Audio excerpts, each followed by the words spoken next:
Welcome, everybody, to another episode of Sound Money Matters Live. This is your host, Daniel Diaz, and we have an amazing guest today. We have Dr. Eric Snyder. He is, I would say, a sound money expert, sound money advocate. And without any further ado, let me bring Dr. Snyder to the stage. Dr. Snyder, welcome. Mr. Diaz, thanks for having me. Excited to be here. Absolutely. Yeah. So are we. I'm glad that Benjamin was able to reach out and schedule you to join us. And our late founder Jim Forsyth had always started our episodes with new guests with two questions. And the first question he always asked our guests was, "Why is sound money important?" Well, the first thing I'm going to say about Jim Forsyth, I remember when he started cutting the 1,000-ounce bars. I actually have one in my safe, and then stamping them with the silverback precious metals. So excited to be here, and certainly happy to respond to that question. What is sound money? One, it actually has a sound. And so one of the fun parts about gold and silver as money is that you could put them on a ping tester and you can hit that. And there's a unique resonance and frequency about it that I think is important to consider as you get it more into the scientific side as to why money is what it is. But the second for me is kind of in that little journey of what sound money is. Money is always a currency, but currency is not always money. And I think that's something that many people aren't aware of, especially in our current climate. And that causes a lot of confusion among the public if they don't have the educational background for it. So one of my favorite historians is Thomas Jefferson. And he had a famous quote about banking. And he said, if the American people ever allow private banks to control the issue of their currency, the banks and corporations will grow up around the banks and corporations that will grow up around that bank will deprive the people of their property. And that one really hit home with me as I started to research sound money and get more involved in it in my educational experience. And so, as you can see today, we're somewhat in that situation where we have a major central bank that dictates a lot of our policy, our monetary policy, and also our education. And so many people don't have the history or background of understanding what money was in the United States of America at its inception and how that shift occurred over time. So happy to get into that a little bit if you'd like me to. Yeah, no, absolutely. And that's, I think, a key distinction. What is money? And I like how you broke it down that um, uh, money is always currency, but currency isn't always money. I think that's a very succinct way to put it, and it might even make it easier to explain to people because I always define it as the Adam Smith's three characteristics of money: unit exchange, unit account, and Yes. long-term store value. But I think using what you said, that money is always currency, but currency isn't always money, is actually quite genius. It's a great way to actually break it up. Yeah, I don't know if I can take credit for it, but it's one way that I've thought about it. So use it all you would like. All right, awesome. One piece, and kind of talking about sound money, I think principles of it. I try to break it down. In my experience in life, I've been the head of a private school. I've worked at a university setting, teaching quantitative research methods. And one of the biggest pieces that come to mind about money itself that hit home with me was that it was a unit of measure in the United States. And when I really started to delve into it, I was fascinated to find out that a dollar was equal to 371 and a quarter grains, and that our entire monetary system was actually rooted, even though it was bimetallic, that dollar was the standard unit of measure of which the other values were derived. And that is a hard concept for people to understand because much like a foot or a meter or a time is, 60 seconds in a minute, to attach that to your money gives you definitely a different perspective because it was a weight. It was actually a weight. And so I always joke with people, and I've been quoted probably before saying this: if your financial advisor, if you ask him the question of what is a dollar, and they respond by telling you 371 and a quarter grains of silver, I always say you should hire that person immediately. Um, Absolutely. and that has changed over time. That was from the original Coinage Act in 1792. But we know through reading of texts and books like Pieces of Eight by Dr. Edwin Vieira that the dollar was used prior to that in Continental Congress in the United States because it was Spanish mill dollars.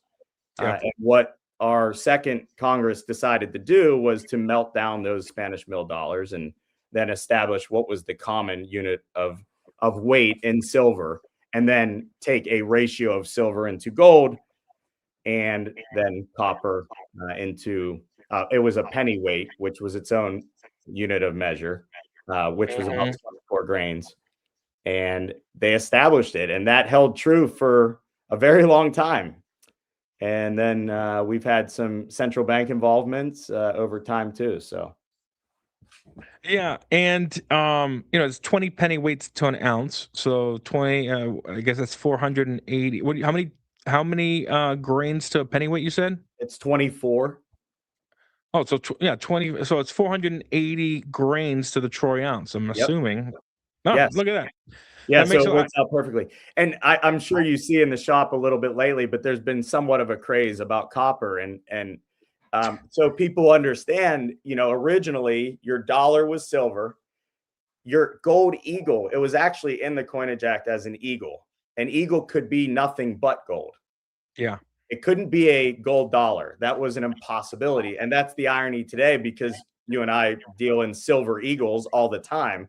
Hmm. Just that word terminology and linguistic tyranny, it actually hurts my soul a little It bit does. because people don't understand the historical context. And then a cent was always copper. And Yeah. that's why we have copper and penny weight. That's why we called them pennies, because the penny weight was the unit of measure. And there were 11, it was 11 penny weights was a copper cent, which is Ah, fascinating to think about. Now, it wasn't, copper was kind of a derivative of gold and silver as precious metals, and so it was used a lot more common in amongst the population of people. But there's this big move back to buying copper rounds that I've seen lately, and so it's an interesting thought. Yeah, this week I've had three customers ask me if I had copper rounds, and I finally bought some and started selling them right away. Like Sure. you know, now that the dollar has lost so much value and it takes so many dollars to buy silver, it's becoming unobtainium, right? Yeah. I've been selling gold and silver as like a side gig for about 3 years, and I've had customers that will just buy $100 a month, which was around 3 eagles, maybe 3 ounces, and now they might not even get a silver eagle for $100, Yes. at the current premiums. So people are now looking to buy copper, which is it's crazy. Like I'm like, all right, that kind of makes sense. Copper, look, gold and silver is money, and copper has always kind of been that third cousin of gold and silver. It's always Correct. been that base metal that we've always gone to as the lowest denomination in every empire.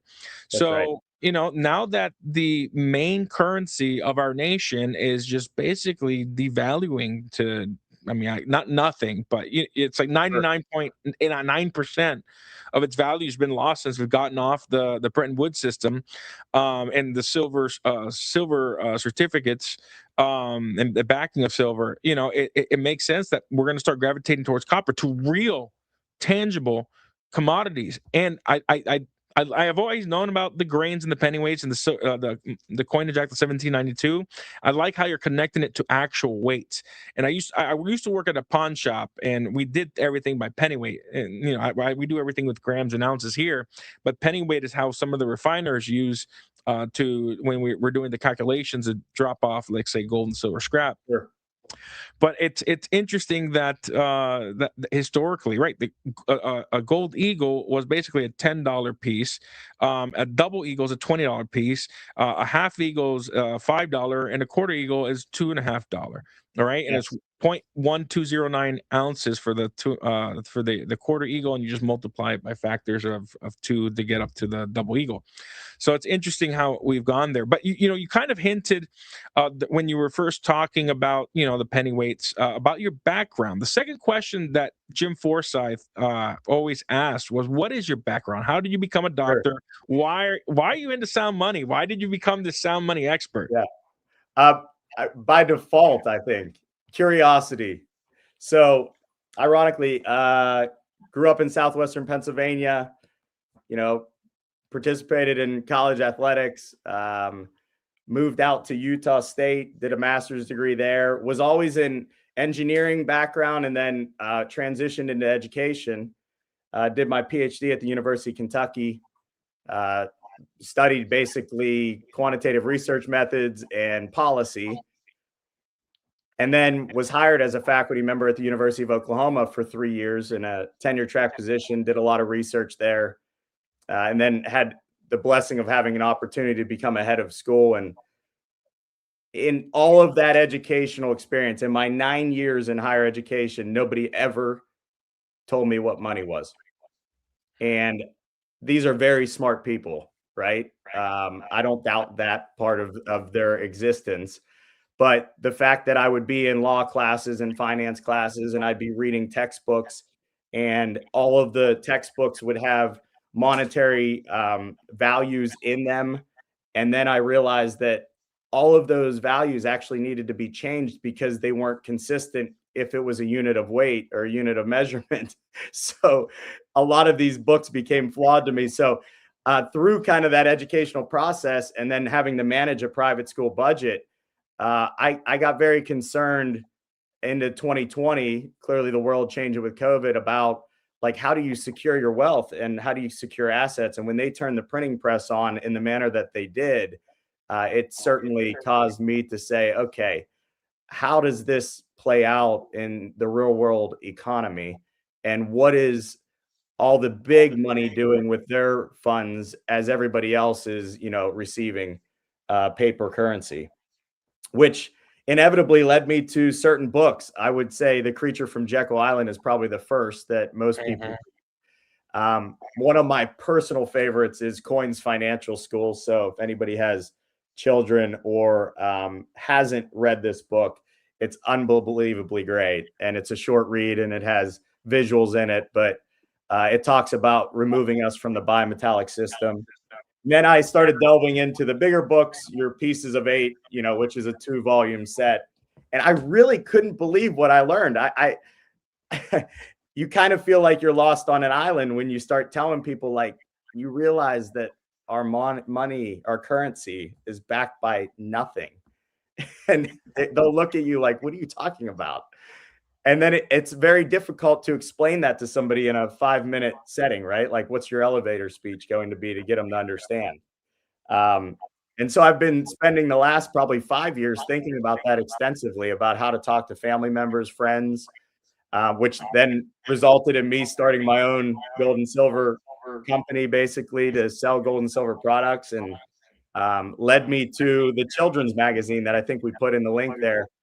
Red, White, and Blue magazine is one that I'm helping with, where I came to the conclusion that without educating kids and adults on what money is, there's no way that we're going to reach an understanding where we can turn back and stabilize our social fabric. So Yeah, that's a little bit of my background. Yeah, and let me. Oh wait, did we go black? We did go black. Oh, you know why? Because I did not add the website. That's what Okay, happened. well, that's that link there. Actually, if you want to pull that back up, I think viewers probably Yeah. would find it a little fascinating. So one of the things I did, I went into all the personal financial literacy standards in the United States for K through 12 education, and then started looking at the economic standards. And this would be a national standard on monetary policy that students would receive. And you'll find that it actually mentions nothing but the Federal Reserve as the central bank, which historically it is our third central bank in the United States. Right. So Thomas Jefferson didn't renew the first, Andrew Jackson destroyed the second, And then you have the third forming in 1913, which is what we're under right now. But just the linguistic, the choice of words is very fascinating, right? About how positive the Federal Reserve is to our monetary policy and promoting a healthy economy. And when you really think about it, it bothers me today if teachers are up in the Capitol and they're lobbying for a pay raise and these people work 60, 70 hours a week, and they're making $50,000 to $60,000 a year. And our Congress and our representatives say, yeah, we'll give you a pay raise. It'll be $5,000 for the next year. But then on top, they basically print that currency onto the ledger and debase it because it's backed by nothing. By the next year, their purchase power actually is less than what it is the prior. And that really upset me as an administrator. And then I started looking at retirement funds and thinking, how am I going to get a teacher making this amount of money to be able to actually retire given the current trajectory of where we're going and the debasement of the currency? And none of them are ever thinking about that. So it's probably a self-inflicted problem. So that's what really turned me on to start researching it and coming to the conclusion that gold and silver solve those issues. And that if we want to add copper too, by all means, please do. That's a very different way of us to exchange goods and services that evens the playing field and roots it back in almost the meritocracy, which for the most part, people agree is the best system to operate under. So that was kind of my own experience and just fascination with my own educational background as to how I never learned it. It was all self-taught. And there was a comment in here by one of our listeners. He said that the education system is rigged to keep us financially ignorant, and it's true. I thought it was by accident, but they used to teach that monetary policy where it was gold and silver. We actually used to teach that, but ever since we got off the gold and silver standard, so like starting in the mid 70s, they kind of took out all historical mention of gold and silver as money, and the system I think is rigged to keep us financially ignorant, to not be entrepreneurs, to not be self-sufficient. They want us to be workers. They're training workers and not critical thinkers. Correct. We would teach a personal financial literacy class at the school I was at, and I always required the faculty member. She was very kind and invited me in, but I would let her teach some lessons, and then I would go in and just completely shred the paradigm by teaching them what money was. And once the students understood that, it's kind of like that light bulb goes off in your head. You're not going to go back. You can exchange in currencies. You can do that all day long. And that's fine if you want to play in that marketplace. But what actually is store of value will be sitting over here, which is, essentially your Gresham's law of bad money causing good money to be hoarded. And that's something you don't necessarily want. So very important points. The other one I mentioned that probably a lot of people aren't aware, which incentivizes work, because we talk about that in the crypto world a little bit with Bitcoin and some others of, this proof of work concept through mining. Initially, it was free coinage. So if you mined and you brought product in, the United States Mint would coin that for you as a service of the government. And that would be such a fascinating experience for people to even think about, right? It incentivizes people to be entrepreneurs and go for it, right? Because they know I can go to the government and they're going to mint this and put their stamp of approval, and then I can use this throughout the world, which is fascinating. So, I wonder, let's say that we did bring that back. I would bring in 100-ounce bars. I would bring in, scrap silver to the government mint to get some legal tender coinage if we went back to a bimetallic system again. Yes. The fascinating part I think about too is internationally what that looked like. A lot of people aren't aware that they also allow a lot of foreign coinage. So you had Spanish mill dollars, you had francs. these were still allowed among merchants to be exchanged. So if you could get the international system to adopt a ratio that was commonplace, so you didn't have the arbitrage, you actually could stabilize the entire globe in a fair monetary system, which maybe some demographics wouldn't like, but the general population, I think, would actually heal. It's been attempted. Oh, in what manner? The Latin Monetary Union by Okay. Napoleon Bonaparte. Okay. So I did not know that. Yeah. So Napoleon Bonaparte created the Latin Monetary Union. It was officially formalized in 1858, I think it was. Or maybe I think it was 1858. And 66 countries officially adopted the Latin Monetary Union. What was that? It was equal weights and measures where independent nations could mint their own coinage in the exact same weight and purity of gold and silver coinage. 66 countries officially joined, and over 100 mirrored that monetary union. It was the first decentralized monetary system where it wasn't a central government like the Spanish mill dollar or the Yes. Roman. It was actually France, Belgium, Italy, even in South America. I think was Peru or Bolivia. Well, there was a few South American countries that officially joined the Latin Monetary Union, and even more Latin American and Central American and even Caribbean countries mirrored the Latin Monetary Union. In fact, a lot of the coinage, because it was a decimal system versus the British system of the United States, the 5 silver franc is almost identical to the peace dollar and the Morgan dollar. So the United States, the dime is similar to the 5, not the 5 franc. In Italian, it's the 5 soldi, but you could literally take the currency, the coinage from any country that was in the union and spend it in any other country. So what you just described, it's already been attempted. That's kind of why I wear this Napoleon Bonaparte. Because Napoleon Bonaparte was against the banks. When he conquered a country, he actually went in. The first thing he did was take the gold from the bankers, because right before the revolution, the reason why there was a revolution was because they messed around with fiat currency. He understood the destruction that the bankers did into the French monetary system, and Napoleon hated the banks. That's why the Rothschilds were financing the British, pretending to finance the French to keep them, happy. But people don't know the monetary history. You said something earlier, and it just triggered when we were talking about this. Human history is monetary history. If you go back 6,000 years and you look at the change of the coinage, you'll see, like in India, they use like these bars for medium exchange, and then all of a sudden they get coinage that looks like the Greeks, and you can figure out the time that Alexander the Great went into India, and then they adopted the coinage. And then you can also see during the medieval period how crude the coinage was.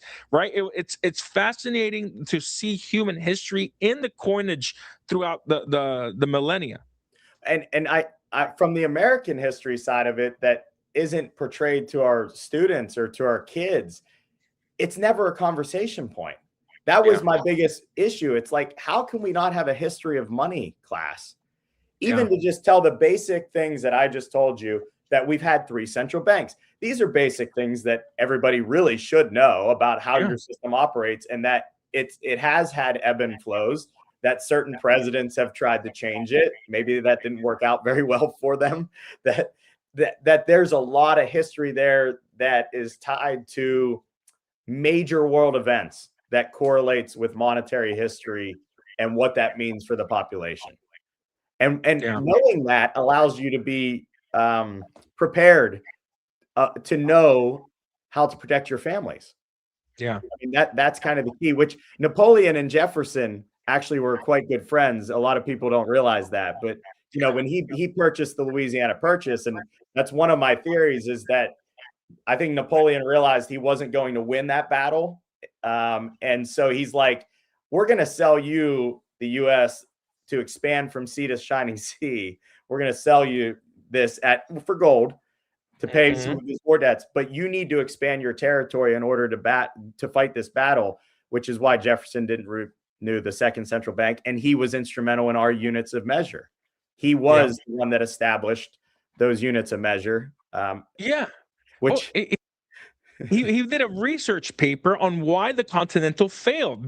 While they were writing the Constitution, yeah, he did research and actually did a graph on the inflation of the Continental dollar, and he was trying to understand, what happened. And during that research, that's when they decided to put gold and silver in Article 1, Section 10 for the states, and yep, then the Coinage Act of 1792, the byproduct of Jefferson's research on the failure of the fiat currency system of the Continental Congress, was Gold and Silver Coinage Act of 1792 and adding it into Article 1, Section 10 of the Constitution. It's yep, people.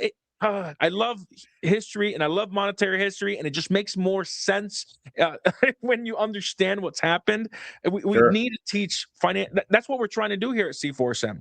We're sure. in the middle creating curriculum right now to provide financial literacy, basic financial literacy, and then I want to get into the history of finance and the history of money, because you can't separate. Look, gold and silver is freedom because it's not controlled by the government. The government tries to control it.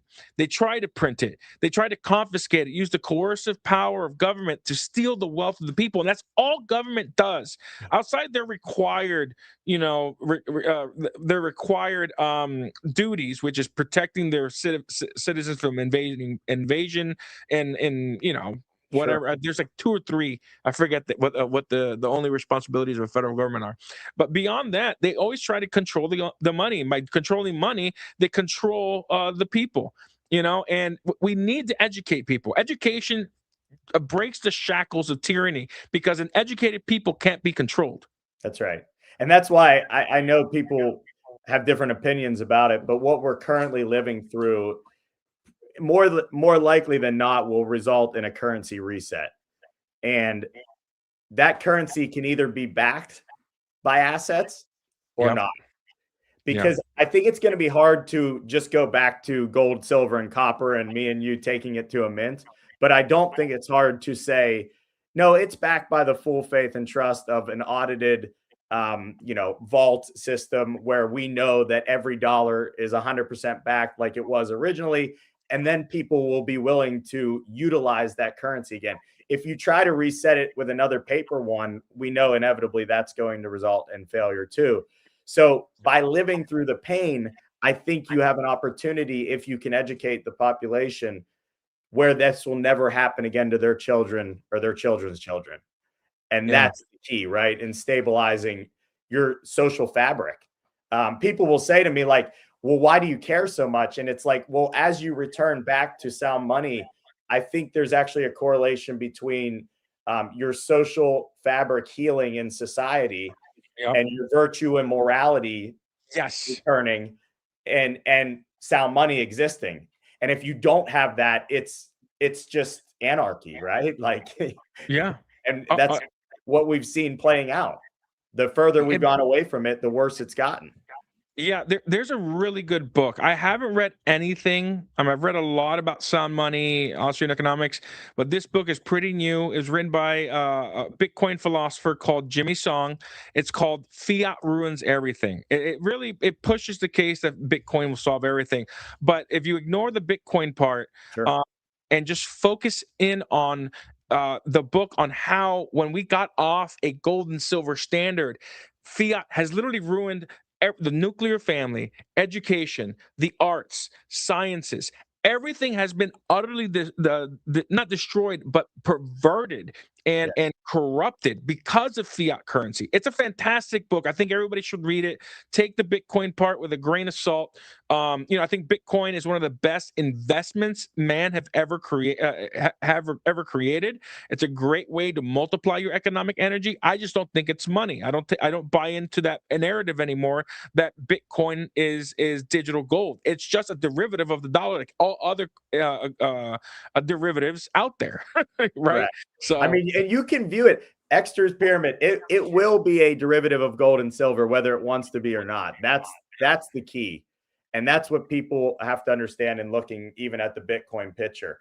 The nice part I will say about Bitcoin is it has taught the youth about decentralized finance. yes, Otherwise they were not going to get it. So if you don't have this this product that's outside of the central bank environment where everything exists, your paycheck, it all funnels through it. They know everything that you're doing. If you don't have this alternative economy choice, how do you get exposure to even think, well, then the natural progression, and I think you actually see a lot of there's a crossover between the crypto world and gold and silver guys that we probably need to bridge, because they also understand why in a sense. Now there might be nuanced arguments about which one, if you don't hold it, you don't own it. All that applies. I get it. But if we can get them to understand, okay, at least these three are functioning in a manner that decentralizes it so that the people have more control, that's a great thing. 100%. Look, I came into the sound money movement through cryptocurrency and Bitcoin. I was a Bitcoin miner and blockchain consultant. I launched an NFT project backed by a PAX G. So you mint the NFT because I wanted to come up with a solution on how to ensure that my NFT project would never go to zero. So we tied PAX G to the mintage of the NFT, so it always have an intrinsic value.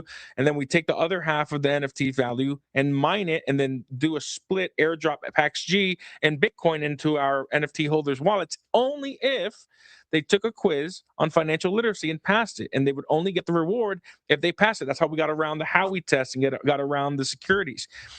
I got hired by Citizens for Sound Money, so I never really I launched it, but then we kind of let it sit on the side. It's still there, but yeah, that's how I came into it, because I wanted to teach people financial literacy from the Bitcoin perspective, right? Sure. I knew Sound Money from the digital side, and then when I came into the physical, there was always something missing in my knowledge of monetary history and monetary policy. I was a stockbroker, I was an insurance agent, I did financial advising for a while. Then I got into crypto. I thought crypto taught me everything, but when I learned about gold being money, I listened to Mike Maloney and watched the whole Hidden Secrets of Money, and then rewatched episode 4 like 5 times, yelling at the TV and cursing the Fed. Like I all of a sudden I'm like, everything makes sense.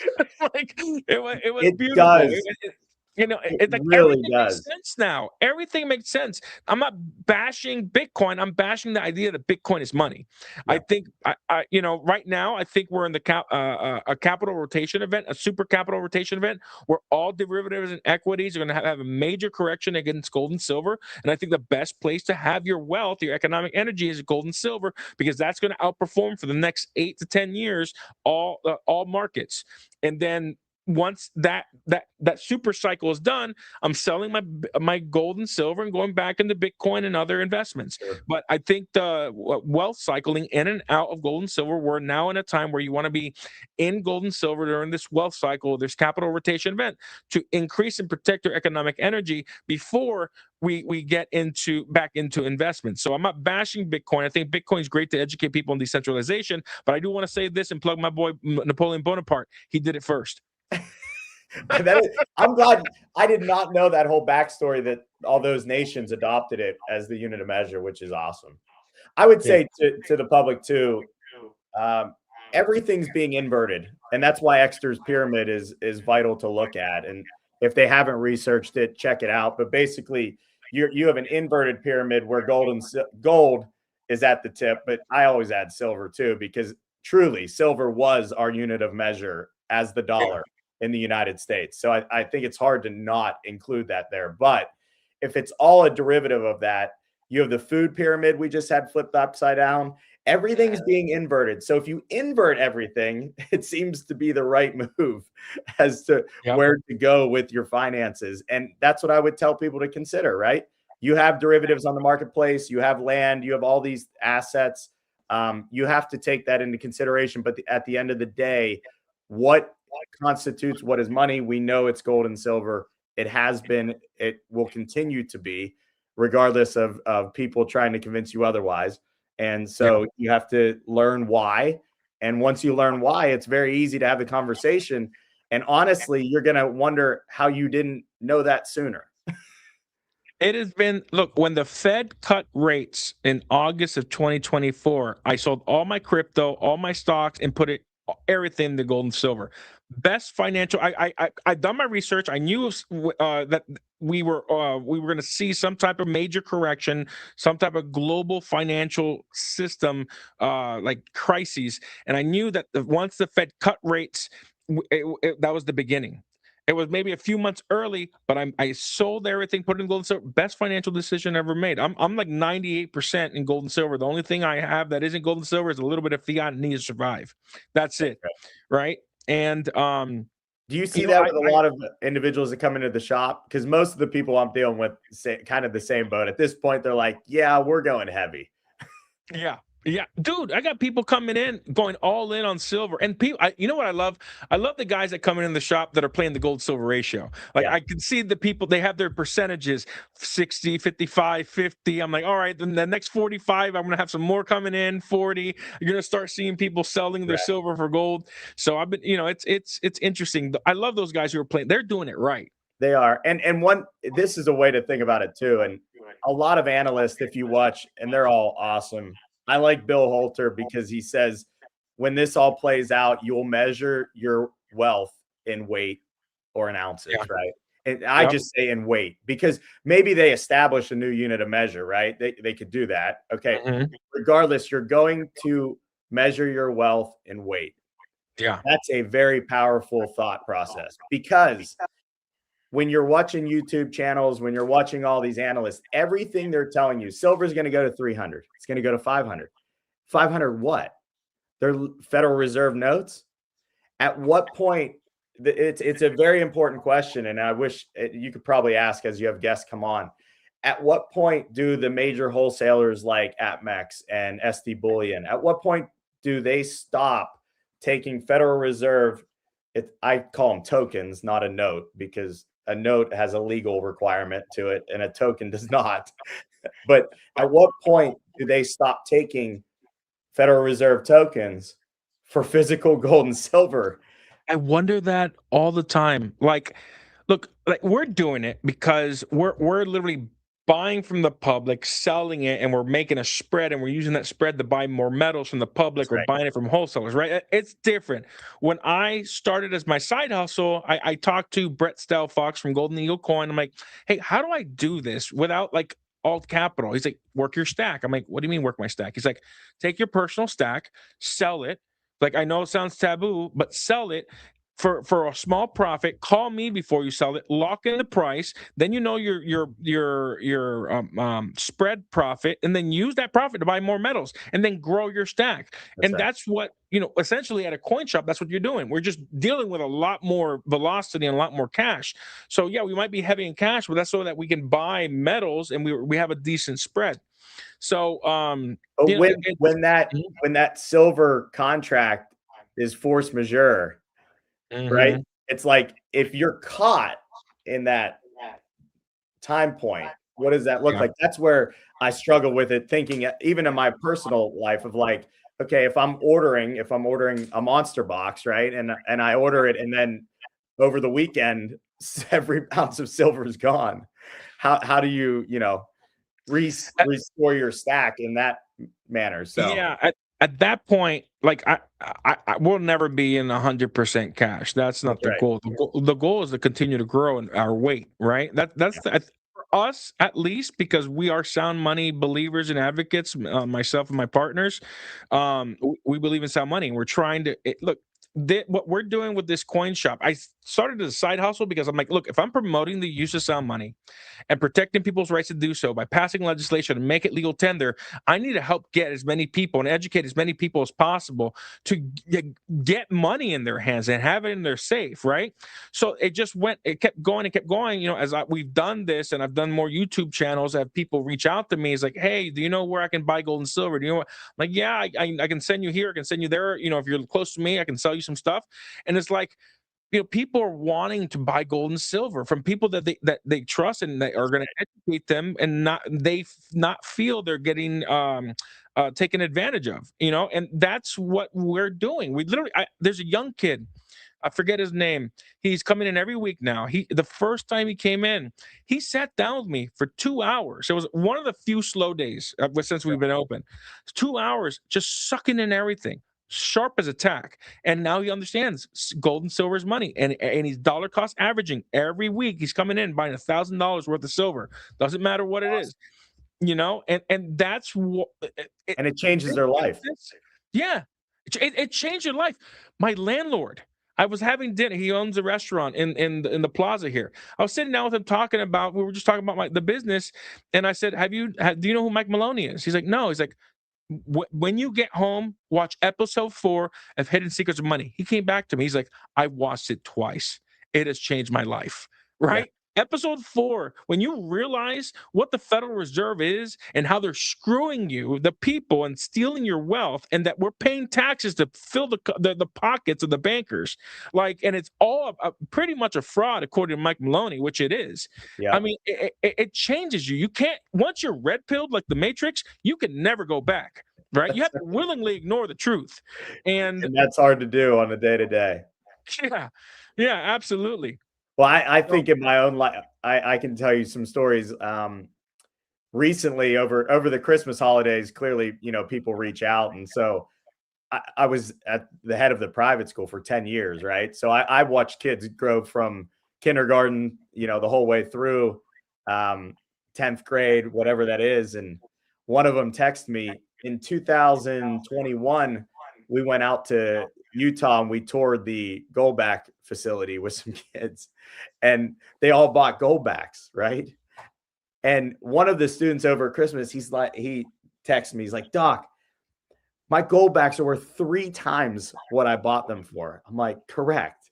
And I gave a whole lecture on the bus about why we were doing it. And now, these are kids that are 10th, 11th grade. They take their paychecks and they want to buy gold and silver. So they're going to their local coin shop, or they're going. And I just think it really has changed their lives. And then they talk to their parents.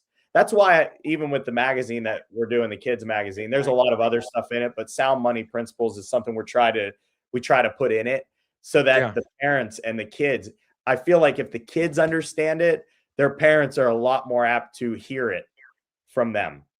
Yeah, 100%. I was on a podcast last night, a local podcast here, and we were just talking about the monetary system, and the host, they in the beginning, they didn't understand what I meant by gold and silver is money, and I just kept I mean, it wasn't an argument, but I wasn't backing down from the narrative. Like, well, I think the question that came up like 2 or 3 times was, well, what is the solution? What's the soft landing? If does it all have to be backed by gold? Does it all have to be? I'm like, I'm not saying that there needs to be a soft landing. I'm saying that there isn't going to be one, because the system is going to change. There's going to be a reset. The dollar is going to cease to be the dollar the way that it is. It's impossible in this fiat economy. And I just kept hearing, and I just kept going back to history. I'm like, our founding fathers hated fiat. They would be turning in their graves if they saw the monetary system that we had, right? I mean, many of them, honestly, they basically risked their entire lives for that principle. Yeah. That was one of the main catalysts of why the revolutions started: taxation, control of the monetary system. Yep. And we know that presidents have more than likely been killed over trying to change it, right?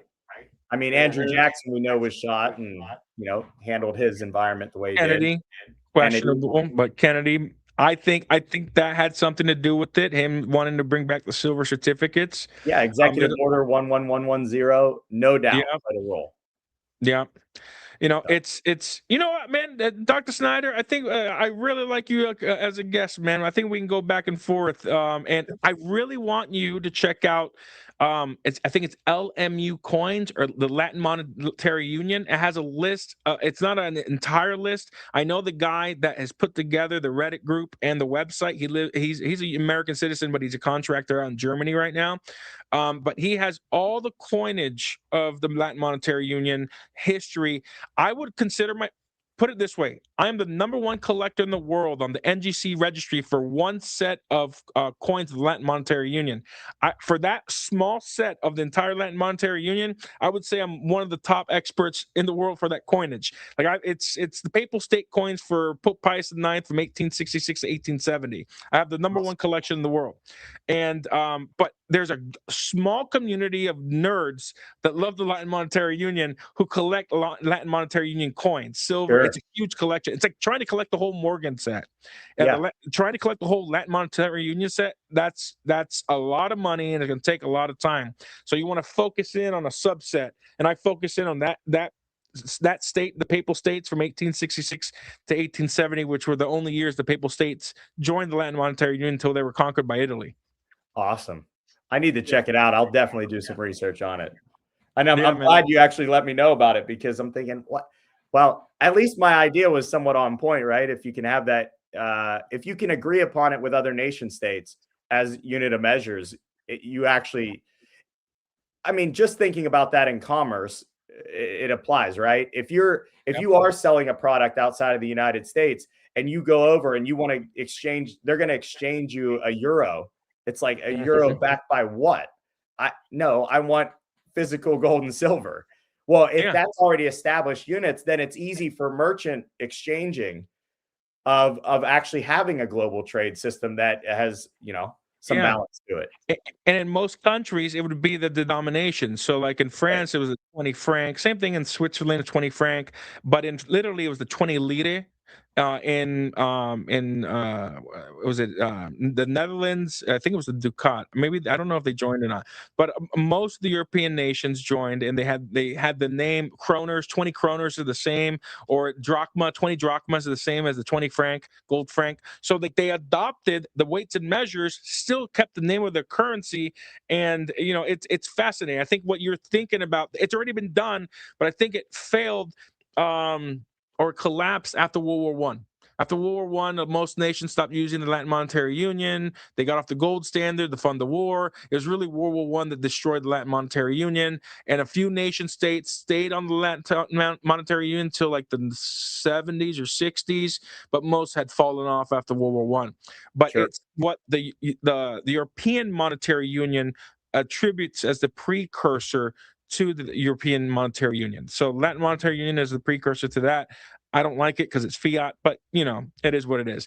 But are there any final words before we wrap up our broadcast you want to share with the people? I think from the educator perspective, if you are not educated on sound money, or your family's not, one recommended book I would give you is Coin's Financial School. You can buy this. It's like $15.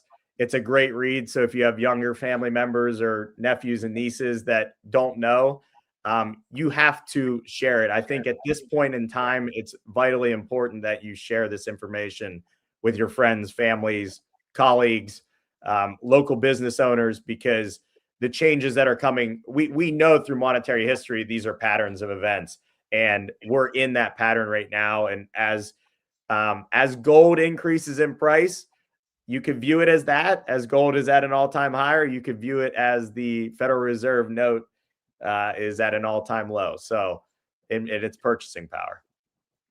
Absolutely. I view it as the dollar and the yen and the euro are losing value against the dollar, because gold and silver is a central monetary unit of which all other assets measure itself. And I mean, that's how we just got to measure it, because gold. Wait, I don't want to keep going down that tangent. We'll go on forever, but I'm definitely going to have you back on. We can go down down the sound money rabbit hole even more. I'd love you to dig into the Latin Monetary Union. We can dig in and then talk about that a little bit and see if there's anything that you might be interested in collecting in the future. But thank you for coming on, Dr. Snyder. Well, I think Benjamin said that you were going to be helping us with the curriculum in the future and helping with our education foundation. So I will make this point. To that point, in all of the universities in the United States, your big research universities and colleges of ed, I don't know a single one that teaches a history of money class. No.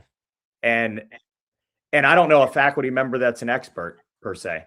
I would say Edwin Vieira, definitely pieces of 8 from, monetary provisions of the United States at Harvard, but This is a important piece that needs to be available to the public. There are very few people. I can probably count on two hands the people I would call sound money experts. You Yeah. know, G. Edward Griffin, David Morgan. Yeah. There's a handful, but maybe I can go a little more than two handfuls. But there's not many, and I think, and they're aging out. And That's right. our generation needs to carry the torch of liberty and freedom and teach sound money and expand it in this age of social media and free education on YouTube and our foundation. So we are that next generation that needs to educate the world so that we can liberate the world through financial literacy, because it's really the only way. Knowledge is the only way to free the people, and gold and silver is freedom. So we educate them on gold and silver. They get gold and silver. We free them from the chains of tyranny. Yeah, of servitude. That's right. All right, Dr. Snyder, thank you so much for coming on, and we'll talk to you soon and have you on again very shortly. Great. All right, guys. Well, there you have it with our guest, Dr. Snyder. Man, I love history. I think you guys can see the passion when we talk about it. And if you haven't done so yet, go ahead and join Citizens for Sound Money. We have our YouTube membership. You can join one of our tiers or go to citizensforsoundmoney.org.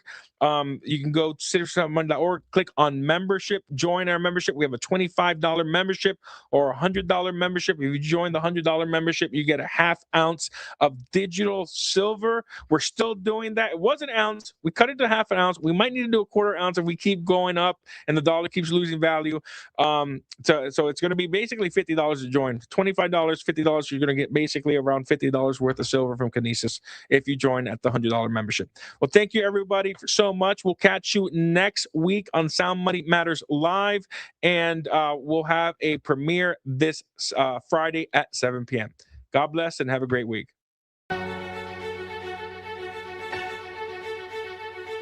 Thank you.